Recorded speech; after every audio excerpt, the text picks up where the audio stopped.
बिस्मिल्लाहिर्रहमानिर्रहीम अस्सलाम वालेकुम। आज की इस वीडियो में हमारे पास जो टॉपिक है जी वो 10th क्लास फ़िज़िक्स का 11.3 है और आपकी बुक में ये टॉपिक है टाइप्स ऑफ साउंड वेव्स। और इसमें से जो हमने क्वेश्चन बनाया है वो क्वेश्चन ये है कि difference between infrasonic waves and ultrasonic waves.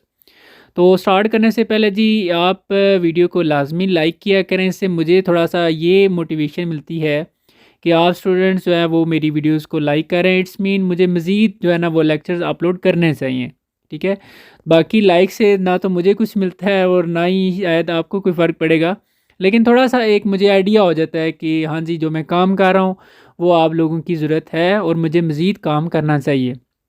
तो इसलिए लाइक वगैरह किया करें, कमेंट्स में बताया करें।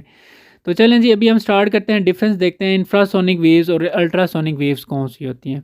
देखिए एक चीज़ मैं आपको बता दूं कि जो ह्यूमन ईयर है, इंसानी कान है, वो कहाँ तक कौन सी आवाज़ें सुन सकता है जिनकी फ्रिक्वेंसी 20 हर्ट्ज से लेकर 20,000 हर्ट्ज तक होती है, ठीक है, 20 से लेकर 20,000 तक। इस रेंज में जो आवाज़ें होती हैं उनको इंसान सुन सकता है। लेकिन जो कम से कम मैंने 20 से लेस अगर साउंड हो जाए तो उनको हम बोलते हैं इंफ्रासोनिक। और अगर दूसरी साइड आप देखें तो 20,000 से जो ज़्यादा वाली हो जाती है फ्रीक्वेंसी जिनकी साउंड की, हम उनको बोलते हैं अल्ट्रासोनिक वेव्स। तो वेव्स विच हैव फ्रीक्वेंसी, ये मैं इंफ्रासोनिक वेव्स का आपको डिफरेंस बताने जा रहा हूँ कि waves which have frequency less than 20 hertz are called infrasonic waves.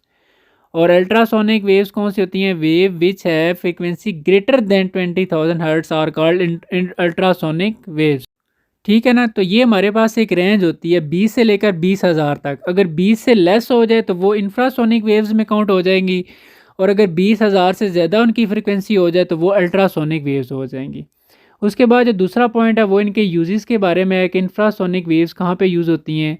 These waves are use to detect map rock. Detect map rock मतलब कि चट्टान वगैरह को डिटेक्ट करने के लिए यूज़ होती हैं। अंडरग्राउंड यानी कि ज़मीन के नीचे पेट्रोलियम फार्मेशन, ये देखा जाता है कि कहाँ पे पेट्रोल वगैरह बन रहा है कहाँ पे नहीं है, तो ये अंदाज़ा लगाने के लिए भी यूज़ की जाती हैं। एंड अर्थक्वेक्स और जो ज़लज़ला वगैरह होता है उसके बारे में भी इंफॉर्मेशन के लिए भी यूज़ की जाती हैं। इसके बाद अल्ट्रासोनिक वेव्स, जो आपने सुना होगा, ये मेडिकल फील्ड में यूज़ होती हैं, अल्ट्रासाउंड वगैरह जो आप करवाते हैं।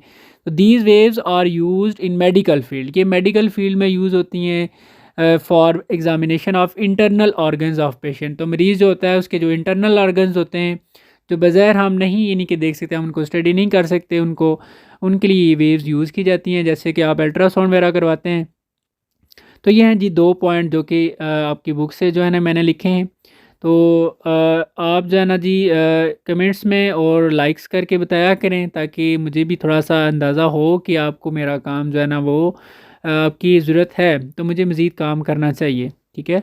तो फिर अपना बहुत सारा ख्याल रखिएगा जी। अल्लाह हाफ़िज़।